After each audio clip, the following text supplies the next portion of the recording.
Adding categories and item types. Categories and item types can be assigned to a tender for easy grouping and viewing in a tender list.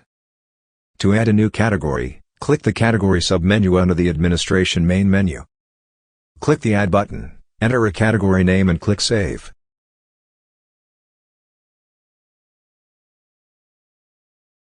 Repeat the process to add a new item type. Now, when creating a new tender, or editing tender properties, the category and item type are available for selection from the Types and Options tab. Categories can also be assigned to templates. The category or item type will then be listed in the Properties section.